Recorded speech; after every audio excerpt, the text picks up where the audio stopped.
75वें स्वतंत्रता दिवस पर उपखंड क्षेत्र भादरा के मुख्य कार्यक्रम में सम्माननीय एसडीएम साहब, तहसीलदार जी, डिप्टी साहब, ईओ साहब, सीबीओ,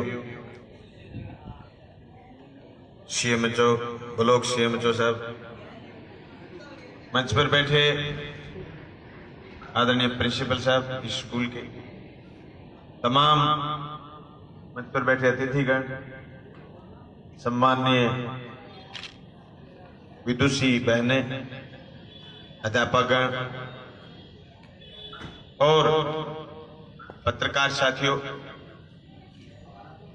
कम संख्या में कोरोना की वजह से पर नागरिक बंधु, एक जिन साथियों को सम्मानित किया गया है उन सारे साथियों का नाम हम नहीं ले पाएंगे, पर वो किसी न किसी क्षेत्र में सम्मानित हुए सबको, और इस तहसील के हर नागरिक को जो हमें सोशल मीडिया के माध्यम से सुन रहा है, देश के हर नागरिक को स्वतंत्रता दिवस की बधाई। साथियों, ये तय है कि जब पर्व होता है, त्योहार होता है, तो हम कुछ खुशियां मनाते हैं, कुछ सीखते हैं, कुछ सिखाते हैं, कुछ चुनौतियां स्वीकार करते हैं। आजादी का पर्व मनाने का जो मौका मिला उसके लिए लंबी लड़ाई लड़ी गई। हम विदेशी आक्रांताओं से, हम ब्रिटिश हुकूमत के उपनिवेश थे, हम लंबे संघर्ष के बाद आजाद हुए। आजादी जिन लोगों की वजह से मिली, जिन्होंने कुर्बानी दी, उनको याद करने का त्योहार भी है। आज हम आजादी को संजोएं कैसे, वो आजादी सही मायने में क्या थी, ये भी हमें समझने की जरूरत है। हम ज्यादा लंबा ना बोलते हुए सब एक बात से कंपैरिजन करना चाहेंगे कि आजादी ये थी कि आखिरी आदमी तक न्याय मिले। राजाओं के जमाने में भी कुछ लोग खुश थे, अंग्रेजों के जमाने में भी कुछ लोग खुश थे। आजादी के बाद हर आदमी तक चीजों की पहुंच हुई। जो 50 लोग सम्मानित होके गए हैं, इन्होंने ये कोशिश की होगी कि हम आखिरी से आखिरी आदमी तक उसको न्याय देना है। इसलिए सारे प्रशासन ने तय किया कि साहब हमारी तहसील में ये लोग अच्छा कर रहे हैं। इसी तरीके से आज देश के विभिन्न कोणों में ऐसे सम्मान समारोह भी चल रहे हैं। मैं समझता हूं हम सब लोगों को ऐसा होना, तब हम हमारी आजादी को बचा पाए। आजादी सिर्फ इस बात की नहीं कि मैं भाषण दे रहा हूं, मैं आजाद हूं। मन की आजादी, तन की आजादी, काम करने की आजादी, चीजों को पाने की आजादी।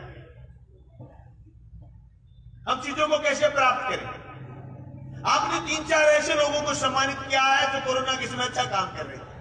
आपने मेडिकल टीम को बधाई दी है, हम भी दे रहे हैं। आपने डॉक्टर्स को सम्मानित किया है। आपने 3-4 ऐसे लोगों के नाम बोले हैं जो लोग ऑक्सीजन का सिलेंडर लेके आए।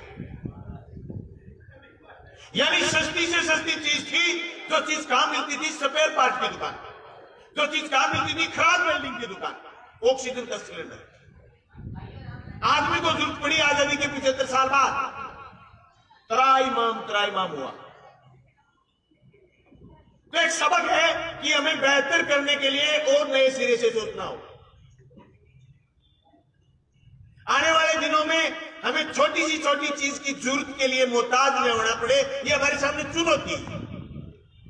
आज दुश्मन ये नहीं कि एक बंदूक के लिए आदमी खड़ा है वो हमारा दुश्मन है, यहां पर जो लोग राज करें वो हमारे दुश्मन है। दुश्मन वो है जो व्यवस्थाएं पूरी नहीं कर पाए, उन व्यवस्थाओं को दुरुस्त कैसे करें, उनसे लड़े। और ज्यादा मुश्किल नहीं है, जो आजादी के समय करना जरूरी था आज उससे ज्यादा, कई गुना ज्यादा कर सकते हैं, क्योंकि देश की कैपेसिटी बढ़ी है,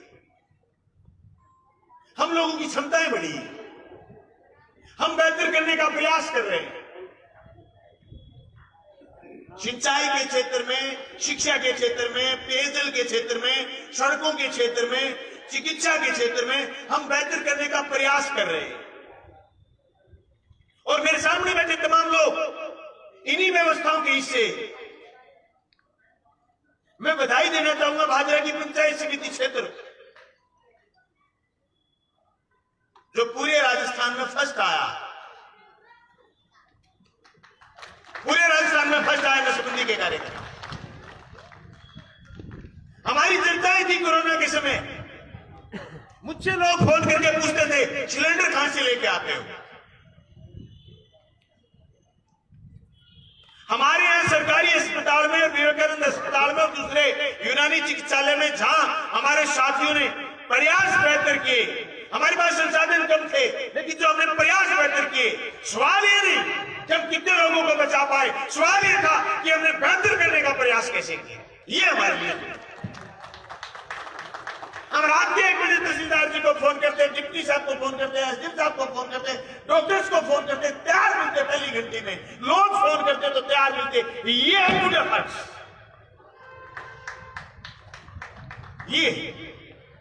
ये करना जरूरी है। आज देश में जो सबसे ज्यादा खतरनाक चीज जो हमने महसूस की वो ये कि जब संकट आया तो खड़ा मिला सरकारी सिस्टम। जब संकट आया आदमी डरा हुआ था, हमने मौत को करीब से देखा, हमने लोगों की रूहें कांपती हुई देखी। एक एक बेड के लिए हम तड़पते थे। ऐसा में हॉस्पिटल से लेकर के हिसार, सिरसा, गंगानगर, हनुमानगढ़ कहीं के बेड नहीं छोड़े। तब लोगों के जो क्रंदन भरे फोन आते थे, हमने उन फोनों को सुना। हम शब्दों में बयान नहीं कर सकते। रूह कांप जाती थी कि कोई आदमी कहता कि 35 साल का बेटा है, वेंटिलेटर चाहिए, कहां मिलेगा? सरकारी हॉस्पिटल। आप और हम बैठे वो सरकारी सिस्टम के हिस्से जिनको सरकारी सिस्टम को मजबूत कर।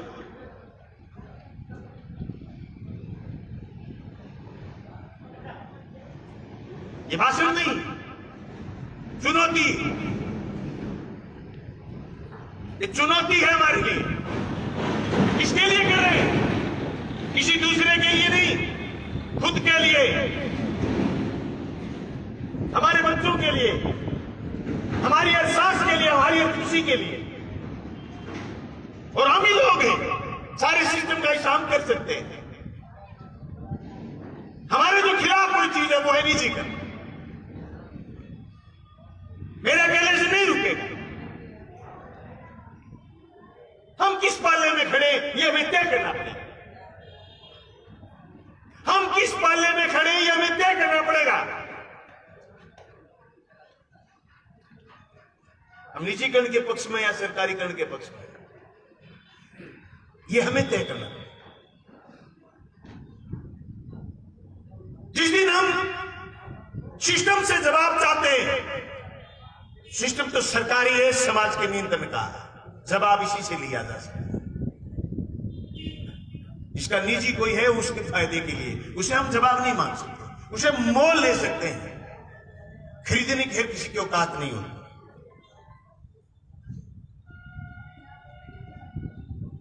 इसलिए आप सब साथियों से मेरा निवेदन है, भाइयों से, बहनों से, सब प्रशासन के लोगों से, हम बेहतर करने का प्रयास करें। प्रतिदिन नरेगा से लेकर के गांव के गरीब तक, शहर के गरीब तक, दबे कुचले तक, आखिरी आदमी तक हम उसकी बात कैसे सुन पाए, ये हमारी लगन रहनी चाहिए। मैं समझता हूं शहीदों को सच्ची श्रद्धांजलि है। हमने कितने स्कूल कर्मोन्नत करवा लिए, हमने कितने हॉस्पिटल कर्मोन्नत करवा लिए, हमने सड़कें कितनी बना ली, हमने हॉस्पिटल कितने बना लिए। ये सारी चीजें महत्वपूर्ण है, इसमें कोई दो राय नहीं। हमने बेहतर करने का प्रयास किया।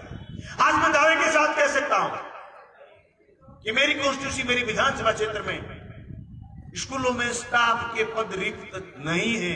थोड़े बहुत रिक्त सेकंड ग्रेड के थे तो सुबह सुबह लिस्ट आई। बरगेज कार्य, फर्स्ट ग्रेड, प्रिंसिपल, जो 2, 4, 5 खाली बच्चे सब भरते। भाई एक की जगह 3-3 बैठे, भाई एक की जगह 3-3 बैठी। बढ़िया काम करो, यही रखो और खुलवा दूंगा।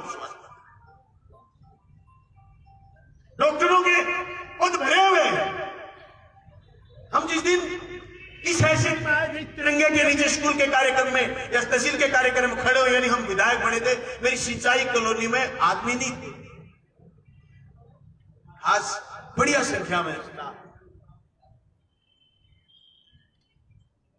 फसल बीमा में हम पूरे हिंदुस्तान में सिरमौर, पूरे हिंदुस्तान में 1,000 करोड़ रुपए फसल बीमा क्लेम आया।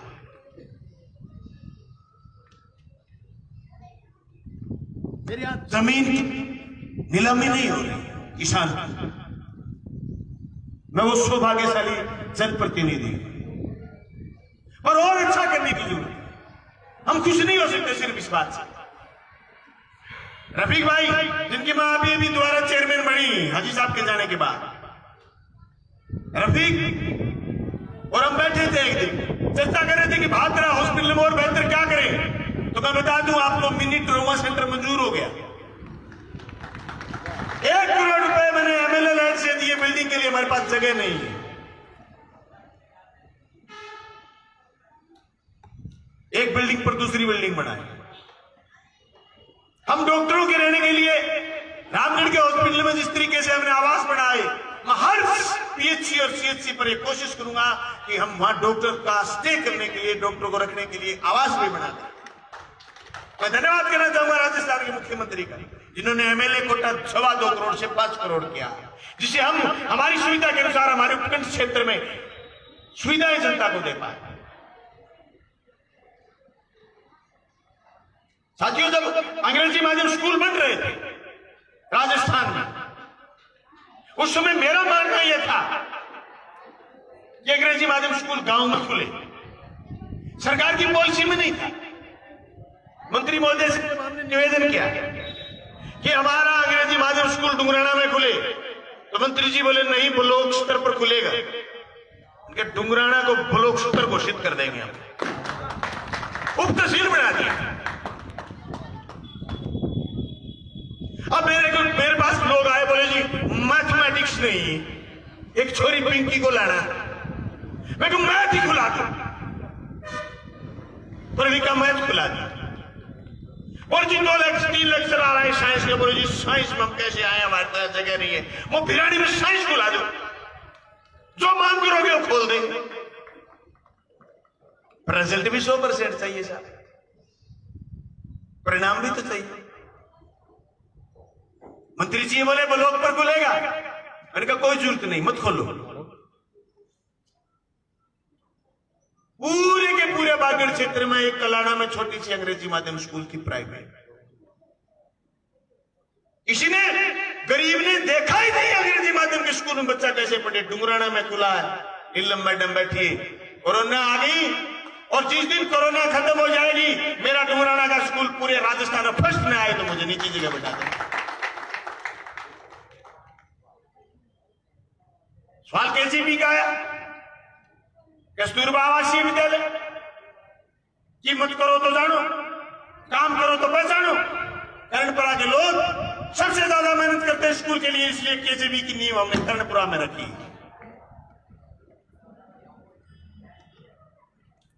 मैंने राजस्थान के मुख्यमंत्री से आईटीआई कॉलेज मांगा। हमारे यहां 3 आईटीआई कॉलेज है, बहुत फीस लगती है। मुख्यमंत्री जी ने मना कर दिया, ये 5 देने पड़ेंगे, बजट नहीं है। एक दिन हम फसल बीमा पर राजस्थान की विधानसभा में बहुत बोले।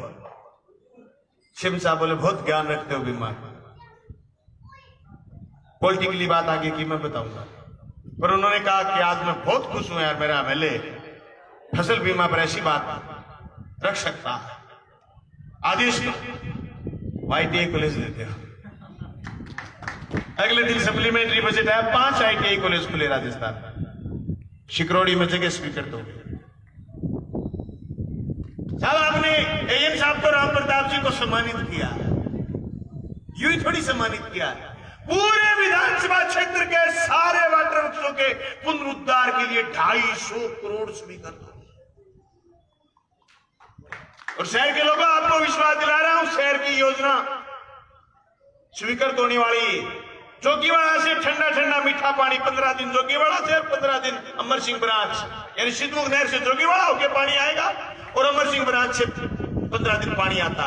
ये तो बीच में झंझट है, 15 दिन कुएं वाला मिक्स पानी, और झंझट बंद कर दे। 100 करोड़ रुपए की योजना स्वीकृत करने से, जो 250 करोड़ की योजना स्वीकृत, उसमें से 7 योजनाओं में काम शुरू हो गए।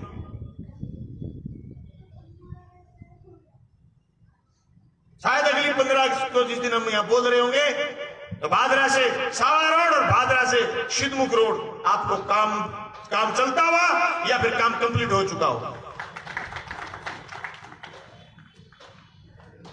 हमने बेहतर करने का प्रयास किया।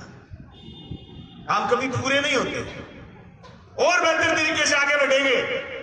मेरे पूरे उपखंड क्षेत्र में जिस तरीके से कोरोना में लोगों ने अनुशासन रखा, मैं पूरे उपखंड क्षेत्र के लोगों को बधाई और धन्यवाद देना चाहता हूं।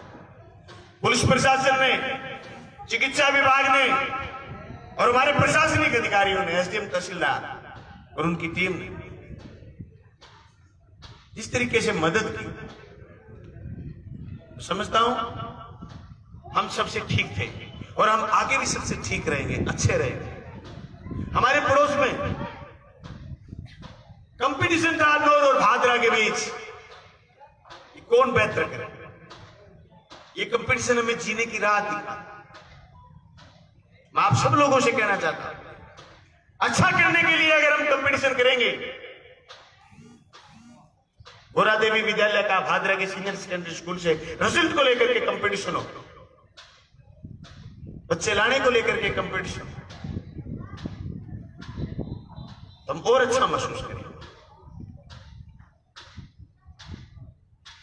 साथियों, हमारे पुलिस प्रशासन ने अभी एक काम शुरू किया, जो ऑपरेशन प्रहार की झांकी निकली थी, नशे पर अंकुश लगाना।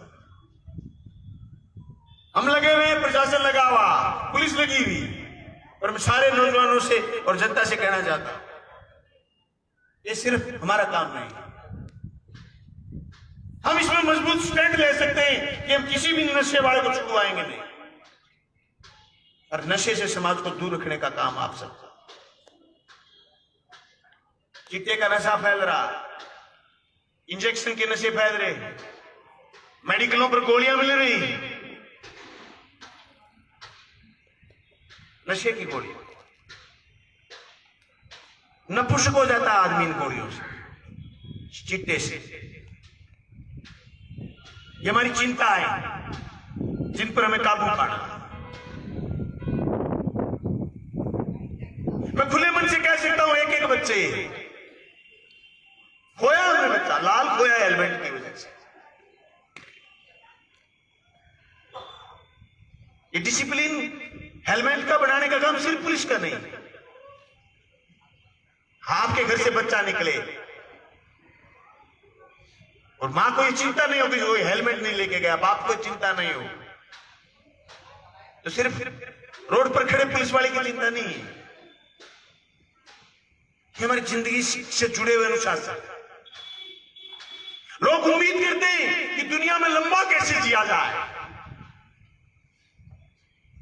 रशिया में सम्मेलन हुआ कई साल पहले, 125 वर्ष के 2,500 लोग आए दुनिया में, 125 उम्र के। हम 100 साल कैसे जीवित हो। ये आजादी का दिवस हमें मन से, तन से, काम से, कर्म से स्वतंत्र करे, आजाद करे, ऐसी हमारी कामना हो। इस बात के साथ कि आप सब लोग कोरोना में, महामारी में कोरोना गाइडलाइन का पालन करते हुए इस कार्यक्रम में आए हैं। मैं तमाम साथियों का जिन्होंने इस तहसील में बेहतर काम करने के लिए प्रयास किए हैं, सबका गाए बगाए नाम नहीं ले पाया हूं, पर एक एक को धन्यवाद। और जिन लोगों ने बेहतर नहीं किया आज तक, वो बेहतर करेंगे ऐसी उम्मीद है। मैं वार नहीं करना चाहूंगा, मैं कहना चाहूंगा कि वो बेहतर करेंगे ऐसी मेरी उम्मीद है, क्योंकि जागे तभी सवेरा, सुबह सुहानी आएगी। इस उम्मीद के साथ हम अगली 15 अगस्त की तैयारी में आपसे विदा होते हैं। आपका बहुत बहुत धन्यवाद, शुक्रिया।